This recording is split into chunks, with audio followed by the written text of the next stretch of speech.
Hi dear students, welcome back to the English session.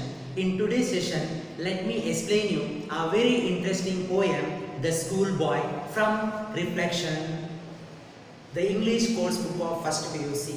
The Schoolboy is written by William Blake. He is a pre-romantic poet who ruled during the neoclassical period. He has written many poems for children. The Schoolboy is one such. He has composed contrasting poetry through his anthologies. They are Songs of Experience and Songs of Innocence. William Blake is a poet, painter, an engraver and mystic. He has contributed a lot towards the English literature. In his reign, English literature finds in its own importance. We have very beautiful poem, The Schoolboy. The Schoolboy is written as if a child is speaking. It expresses his own ideas on behalf of all other children at the age. According to the schoolboy, here the schoolboy is nothing but William Blake. He expresses his experience about the formal education. The schoolboy expresses the students or small young children's experience at the school. According to the poet, the formal education, it takes away the joy of childhood as it restricts the learner's growth and hinders the child's mental and physical growth. Dear students, as we heard that education is the most powerful weapon we can use to change the world. Yes, it can be only possible if we provide education in a harmonious, healthy and conducive way. Otherwise, it may lead the students to in a different way. Thus, that child won't enjoy his adulthood.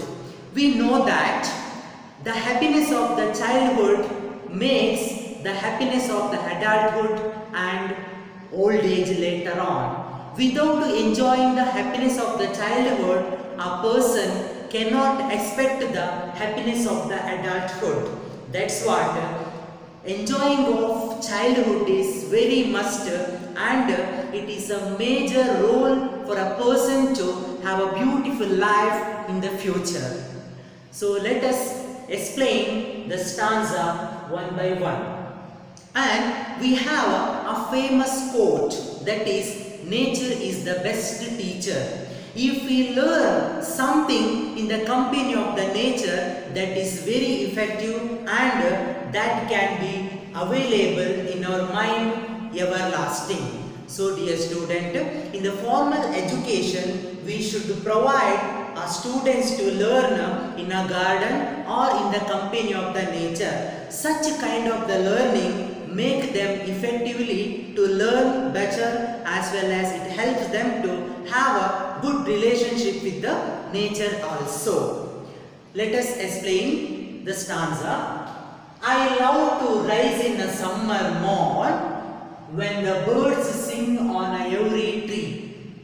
The distant huntsman winds his horn and the skylark sings with me. Oh, what a sweet company. Poet William Blake, he himself expresses his views about the formal education, that when he was a child, he is very eager and he would love to rise, get up early in the morning. Why? When the birds sing on every tree. Yes, the poet William Blake. Who does I refer? In the given line, I refer the poet William Blake. He likes to rise, get up early in the morning during the summer morning, because at the time nearby trees many birds are happily sitting on the tree and singing. To hear their sing, it was such a pleasure even for him. So the boy who loves to rise early in the morning to listen the lullabies or songs of the birds which he can hear from the different trees and from the different birds who sings on the tree. When the birds sing on every tree early morning, his day it can break with the help of the songs of the bird. It was such a melodious song to William Blake. So he likes to rise early in the morning to listen the sweet song of the bird which comes from the different birds which sit on different tree. Yes, he likes to listen the song of the bird, so he is very interested and he is very excited to wake early in the morning, because many birds surrounding of his home, they sit on the tree and they sings. He considers them as a lullabies to him. The distant huntsman winds his horn. Yes, from far off places, hunter who comes to the forest to search for food and his prey, who blows his horn just to keep away the wild animals. So the sound of the horn also gives him such a pleasure. So he considers all these as a sweet company. He himself being with the nature, and he likes to wake every day. He expected to have such a cheerful morning in his life. So the child William Blake, who loves to rise in early morning just to listen the sweet song of the bird and to listen the sounds of the horn, and the skylark sings with me. When the skylark bird which sings, he himself imitates the songs of the bird and he considers them as, oh, what a sweet company. Nature provides him such a jocund, memorable, jovial company. Birds singing, hunters blowing of horn, and skylarks lullabies, whose everything filled his mind with cheer and everlasting joy.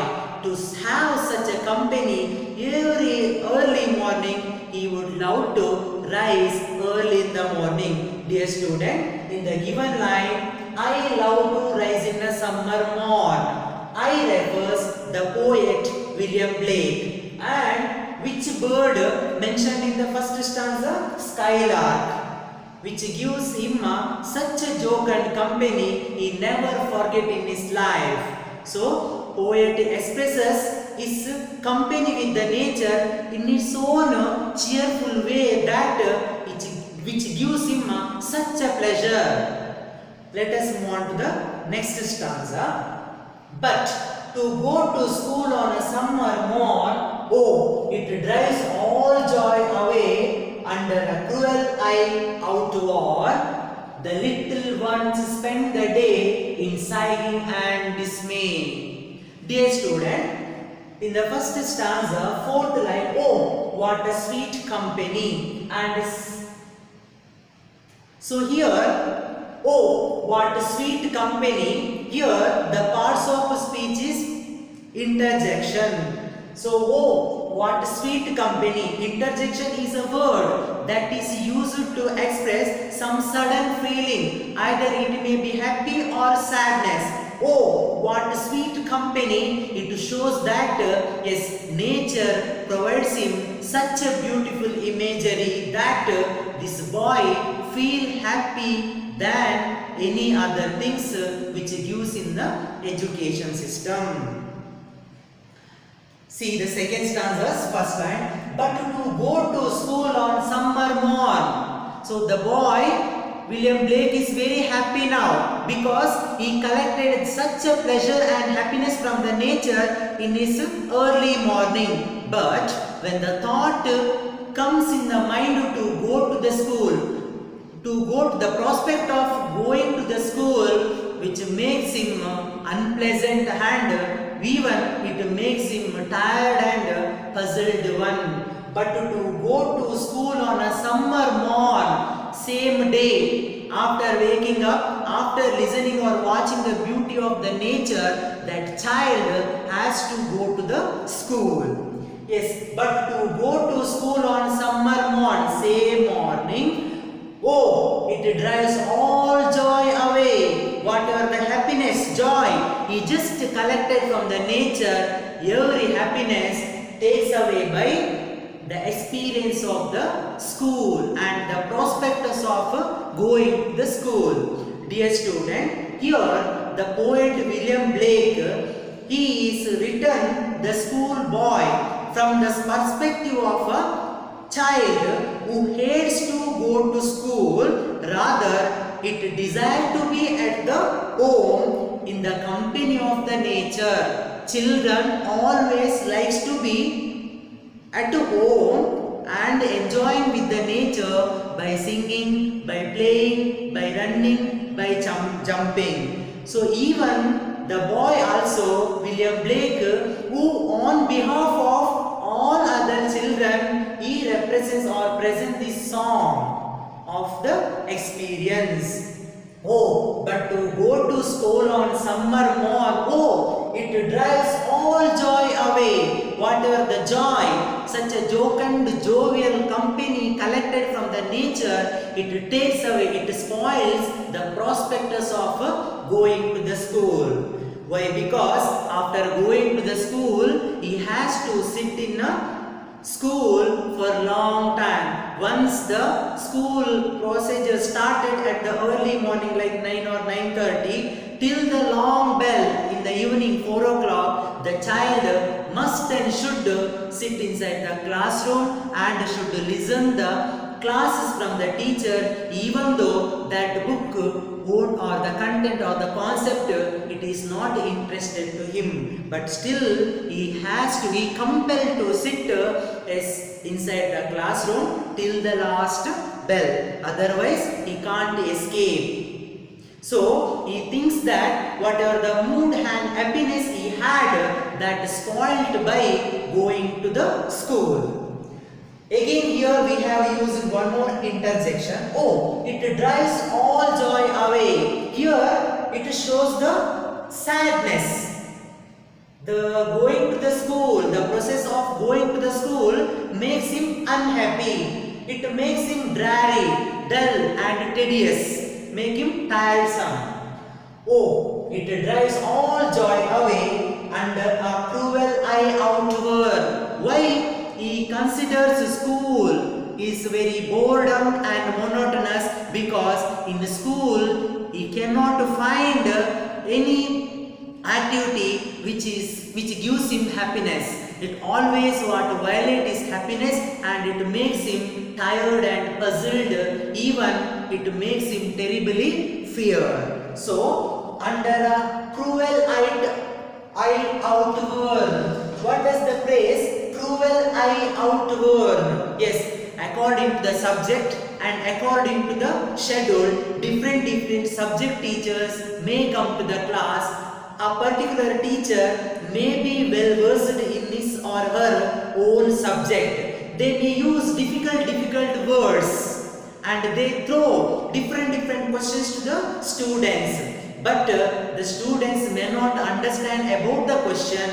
So he considers teachers are merciless, heartless, and they are very cruel. They don't have any pity in their heart towards the children. Yes, the poet considers them as a cruel eye outward. So cruel in the sense, sometimes teacher may use a cane to control this classroom or to control or beat the student. Even a teacher, subject teacher cannot handle the student. Yes, he or she may report to the HM, head of the institution. So, head of the institution with these cruel eyes, with the stare looking, he made the students to be strict. So, the child, William Blake considers cruel eye outward, means authoritarian way of teaching. Teachers every now and come to the class, they teach different subject and they give them homework. If the student fails to do any homework, they give many punishment or imposition. They subjugate them. If the student fail to complete the homework without asking the reason, soon teachers send them outside or ask them to take sit-ups or ask them to rewrite in 100 times. Such kind of the imposition every teachers can give to the children. So considering all this, he thinks that the prospectus of going to school, it takes away the joy of the child which he collects from the nature.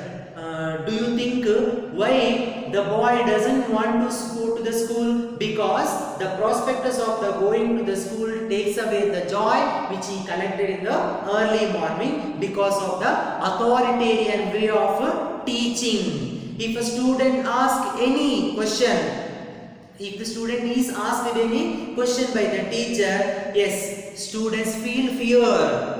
They do not find any happiness in the classroom because they strictly, in a disciplined way, they should sit in their place until the completion of the particular period. So he says that, oh, it drives away all joy under a cruel eye outward. Cruel eye outward refers an authoritarian way of teaching. Teachers have no mercy according to the child. Yes, the little ones spend the day in sighing and dismay. The little one, the small child, the young one who reluctantly sit inside the classroom, even he forget about the morning happiness what he collected from the nature. The little ones spend the day unwillingly, reluctantly, he has to pass his whole day in the school. How? In sighing, by taking long breath. He has no wish, he had no interest in the particular subject or class because that child wants to be at home in the midst of the nature, enjoying the beautiful flower and enjoying the scenery and enjoying with the birds or insects which are available in the garden or in the nature. He wants to be with the nature. He doesn't want to study inside the classroom.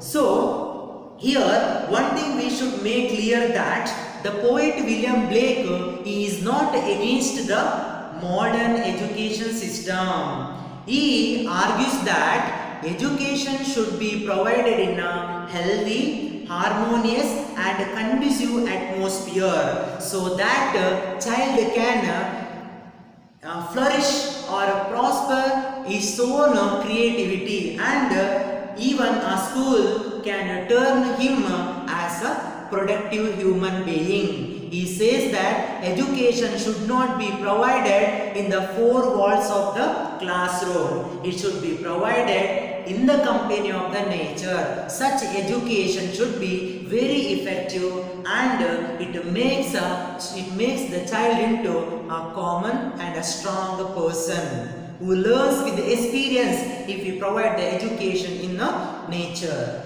In sighing and dismay, sighing, even unwillingly he sits at the corner of the bench. He doesn't understand what the particular teachers teach or take the subject. Unwillingly he passes the time by taking long breath and dismay, in full of discouragement and fear. He has no confidence in the classroom. He always feels terribly fear. Nobody is there to encourage him and support him. He feels fear that if a teacher asks any question, yes, what should I do? Even though he doesn't understand what the teacher says. In such condition, he feels terribly fear and he sits at the corner of the bench unwillingly and uninterestingly in sighing and dismay. Let us go to the third stanza. Then at times I drooping sit and spend many an anxious hour, nor in my book can I take delight, nor sit in learning's bower, worn through with the dreary shower. Dear students, further the poet he expresses his experience inside the classroom, how he felt. Then at times I drooping sit. Again he used the parts of speech interjection. The sudden expression. Then at times I drooping sit. Unwillingly, he cannot escape from the classroom without the permission of a teacher or a HM. He cannot go back to the home. Even parents also won't allow him to come to the school. Even the poet who expresses his ideas about the formal education system, and he wants to make it clear, he wants to make it correction. So he expresses his views that and he criticized the formal education, and he criticized the attitude of the parents towards their children. So parents, without having any concern towards their children, they push their child to the school. They don't know, they fails to understand the taste and preference of the child. So every parents must understand the taste and interest of the child, then should provide them whichever the course they want. If they provide the course to the child which really doesn't want that, it is really waste of time and waste of energy. Then at times I drooping sit, that particular child without having any entertainment, joy and happiness, he sits drooping. Drooping in the sense he has no interest, mood and joy.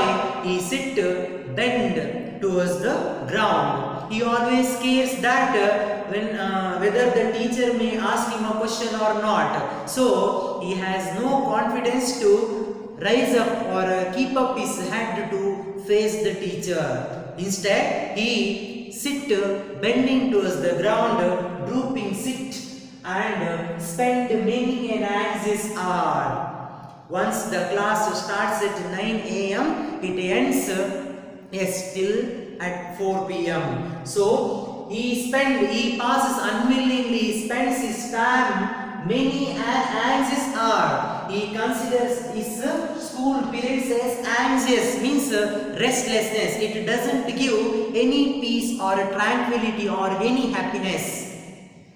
It doesn't allow him to express his potentiality or creativity. Instead, it hinders his mental and physical growth. So, child says that each period is like an anxious hour. Anxious means restlessness. He won't find any entertainment or happiness, or there is no chance to express his creativity. Nor in my book can I take delight. Even he is tired and puzzled.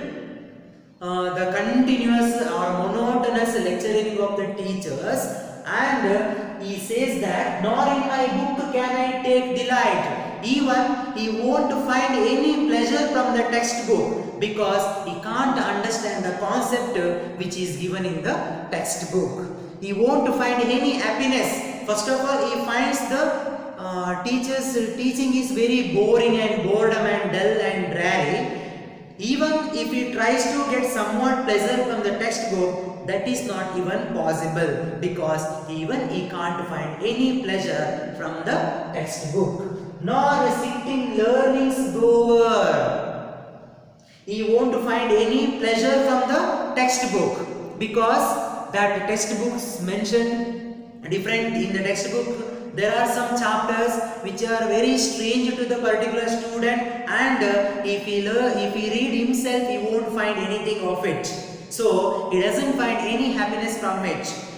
Leave it. Nor he can find any happiness from the learning's goer. Here, learning's goer is a school or a classroom. So here, the figures of speech used is metaphor.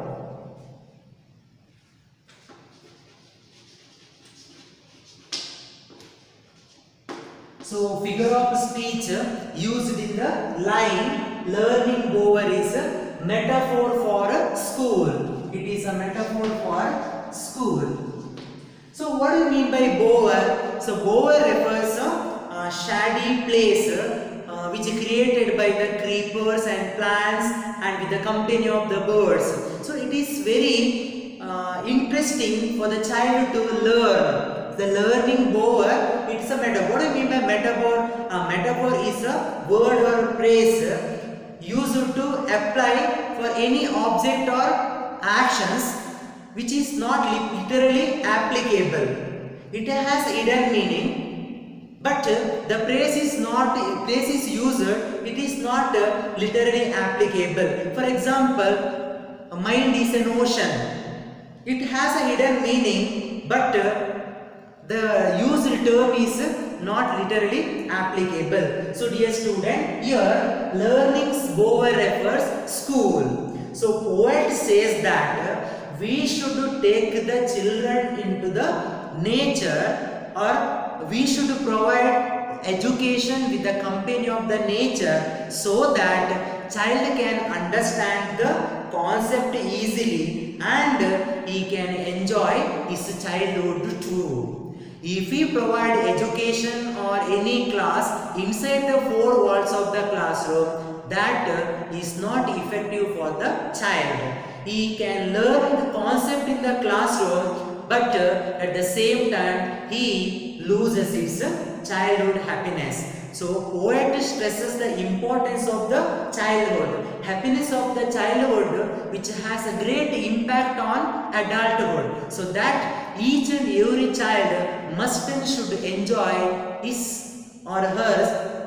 childhood, so that the child can expect a beautiful adulthood in upcoming days. So nor sit in learning's bower, even he neither wanted to sit inside the classroom nor to read the textbook. Learning bowers refers a metaphor for a school. So bower refers a garden where we can see all the beauty of the nature. If we provide education in the garden, that education should be very effective, that concept can be retained in the minds of the child for a long time. We can understand here. Run through with the dreary shower. Run through with the dreary shower. Run through means continuous and long, prolonged. Once the class starts at 9 o'clock, yes, that school hour ends at 4 o'clock or 4:30. It may depends on the school and management.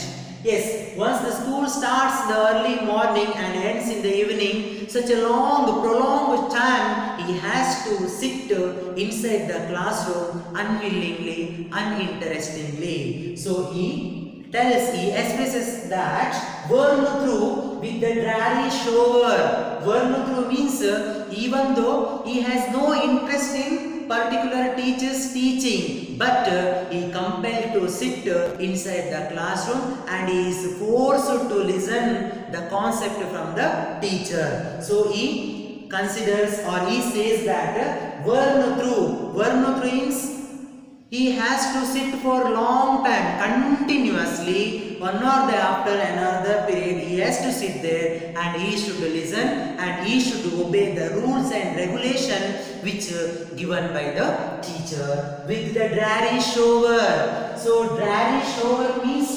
tiresome aspect of the school. So in academics we have textbook, even homework, test, examination, even completion of assignment. These are the procedure and activities we have to do in our school life. So he says that whatever the activities given in the school like assignment, examination, notes, homework, they are all like a tiresome aspect. So he doesn't want to have those tiresome aspect. Instead he wants to be with the nature, enjoying the singing of the bird and watching the scene of the flowers and listening the songs of the horn, and he wants to see the sweet company which gives him in the early morning. So dear student, burn through refers the long and continuous lecturing of the teacher or the lecture which does not give any enjoyment to, and he felt dull and dismay and monotonous. After the prolonged continuous teaching, he is feeling such a boredom and such a monotonous. So he is very unhappy to go to the school and to listen the concepts from the teacher. I hope, dear student, you have understood partly about the poem The School Boy is written by William Blake. Again, 3 more stanzas will be continued in the next session. Thank you very much, dear students.